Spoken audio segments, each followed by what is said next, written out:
Welcome back, everyone. I'm joined by Jim Olsen, the assistant sports editor of the Telegram and Gazette and Home Team Magazine. And Willie, here we go. Weekly chat.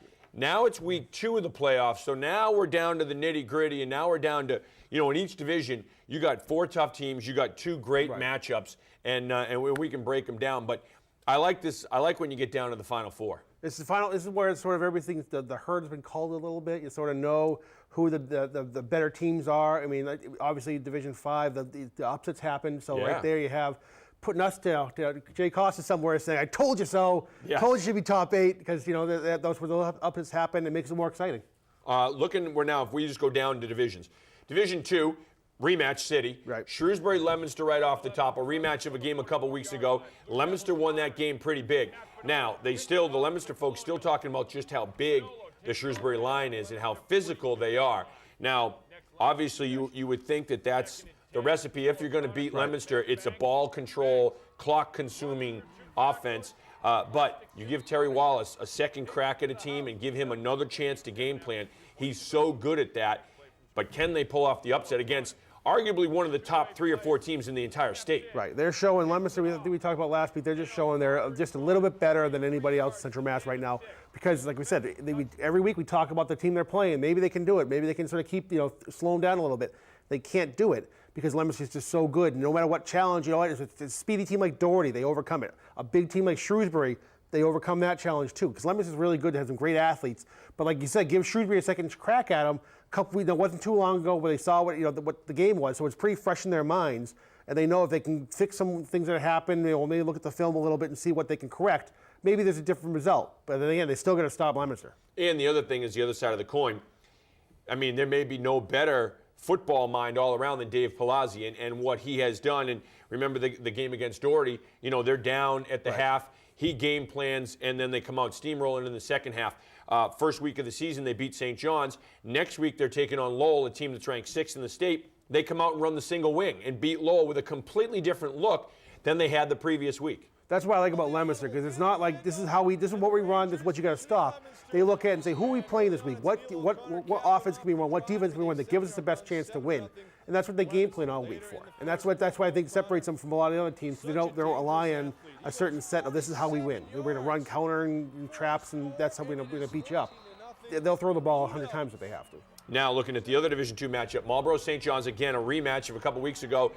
In that game, Marlboro was up 20-7 at the half. Right. St. John's stormed back in the second half, and they did it largely on the legs of Drew Smiley. Not his throwing prowess, but it was his running prowess that did it. How do you see this one shaking out? That's why I like that, because Marlboro looks at it, like you said, they're up at halftime. They know what they were doing worked. And like I said, if it wasn't for just Drew Smiley, turning crazy in the second half of the game and just running all over the field, that would be, maybe it's a different story. But the problem is he did that, and Marlboro's got to figure out how to stop it, because you don't think they're going to do that from the first possession on.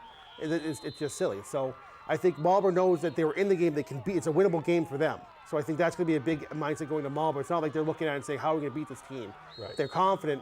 But meanwhile, St. John's knows this is where they expected to shine. This is where the Combs and the Smileys and all those guys are supposed to just do the job, and the defense can make some big stops. They've been playing better in the last couple of weeks. And hopefully in the playoffs they get to the finals for a big rematch against Shrewsbury or Leominster. Marlboro's QB, John Rumney, a great two-way player. I mean, he's as physical a player as you're going to find defensively. Now, offensively, he can throw, he can run as well. Sean Mahoney's a great offensive mind. You talk about all these great coaches, and Sean Mahoney is one of those. TJ Rake as well on the defensive side for Marlboro. How does Marlboro kind of sustain what they did in the first half against St. John's? That's what they have a lot of athletes. You mentioned Rumney, remember they came in the beginning of the year. They had a lot of people. They were moving positions. The line was juggled around. A lot of new faces in the skill positions. Especially quarterback. That was a lot of question marks. They went undefeated for most of the season. That they really answered a lot of that stuff. They have the athletes to really compete in these high-level games. And I think that's what they just got to do. They just got to keep doing what they were doing. Use those athletes. Keep St. John's on the ropes. Remember, this defense I just talked about being better, but they're still susceptible to big play. They're still giving up a lot of yards. I think if they just keep doing that, don't let the foot up off the gas to use cliche happy. Yep. I think they have to really do that. One possession at a time. Exactly. Don't overlook anyone. Division 4, Doherty at Hudson. Refreshing because they haven't played each other. Hudson's banged up, but they just keep winning. Even with these injuries, they keep winning. Now, it's a home game for Hudson, but you look on the other side of things, and it's a daunting task to beat this Doherty team that is so loaded at the skill positions, they can throw it all over the field on you. And then if you start bringing guys back and you start going into a kind of like a shell, dropping 7 guys into coverage, they'll run Jakari Carpenter and they'll steamroll you. Vassar, they can run Vassar. Another thing, I mean, they can gouge you with the running game as well. Yeah, Carpenter's approaching 1,000 yards this year. So I mean, that's right there. That's fantastic especially when you look at how offensive heavy Dory's been. With Brennan throwing, being one of the best quarterbacks in Central Mass. I think he's put up some great yards with a dark one and Yidam and those guys. And you look at a guy like Carpenter coming in quietly, getting 1,000 yards for that team, shows he really can't. You can't really, like I said, go in the shell and worry about the receivers a lot. You put some people in the box, and Carpenter's gonna burn you. Shepherd Hill, St. Peter Marion. Again, a rematch game. This was a one-point game, and of course there was a lot of talk afterwards. The St. Peter Marion side talking about that spot. Shepherd Hill won the game. They have it at home again. Right. How much do you think each team changes for this game, or is it, hey, each team looks at it and says, what we did was good enough to win. We just need to do it a little better. I think a lot of stuff stays the same, and I think in that game we talked about earlier. Do teams, if you know you're going to get a rematch, do you show all your playbook? I think you have to. You have to win that game, especially it's so important that game was late in the season for seedings and everything like that. I think Shepherd Hill left it all on the field. I think St. Peter Marion did the same thing. St. Peter Marion came in, they lost 2 in a row heading into the playoffs. They're starting to right the ship a little bit more. They've been circling this game on the calendar for a while because they know it was a game they felt was taken away from them, rightly or wrongly. It was the bad spot, or was it the fact they went off sides in the red zone twice, and that cost them a couple key points against Shepherd Hill. So Shepherd Hill's going to make you do that. I mean, that's what Shepherd Hill's a really good team, and I think if they, a lot of people, I think we talked about at the beginning, could they sort of keep up with that offense? They showed they could. Yeah. So I think maybe St. Peter Marion does change a little things, sort of find out what they learned from that loss, but it's not like 2 teams were broken and how do they fix it going into this game. Right. It's an interesting game, and I expect it to be another close game in this one. Division 5, Northbridge at Leicester, teams that are familiar with one another and through the years have had some big games. It's been a big game when they've met in the regular season through the years. Obviously, this one is a trip to go to the Central Mass Super Bowl on the line, even though it's not called the Central Mass Super Bowl. I mean, essentially, that's what it is. Yeah, and that's what it is. What do you see going on here? Because Leicester's going to come in, obviously, with the confidence. But Northbridge is a team that their veterans are up front. Their young players are in the skill positions. Now those young players aren't so young anymore because they have the game experience, and they have some good horses up front. Right. Those young players in the skill positions, like you said, usually they're more of a heavy skill position veteran team. This year, the line is leading the way. And I think if you have those young skill position players, they've learned, they have great game experience for the last 8 games now. They know the offense, they know what's expected of them. They're getting better every week, and it's a perfect time with Leicester, who's one of the toughest teams they're going to face all year. Leicester with Roderick and Mazzio and Padini and those guys, they're just tough to stop. And I think if they get going downhill, they can give Northbridge all they can handle. That's going to be a really great game to see what happens. And Roderick, of course, is drawing a lot of attention now from other college coaches as well. UMass was there. Yeah, exactly. And that's because essentially he could get out of his commitment if he wanted to UConn because the coaching staff was fired. So, you have personal pride and you're playing for getting to a Super Bowl and representing your school and all that. But Roderick is going to look in the stands and on Friday night, he's going to see probably a bunch of Division I coaches just like you saw last week. Yeah, exactly. So a little extra incentive for him. Southbridge and Bartlett. Bartlett shocked the world. Yeah. Shocked the world beating Auburn. Southbridge is a team that won a rematch to get in there as well. Right. And Southbridge, they lost to Uxbridge in overtime in that regular season game. So you knew that probably sat in their minds. They knew it was a winnable game for them, and they were able to correct the things, and they were able to get the playoff one where it was important. Bartlett has had such an up and down season. They won the first 2 games, and it was win, loss, the rest of the way. They couldn't get into a rhythm.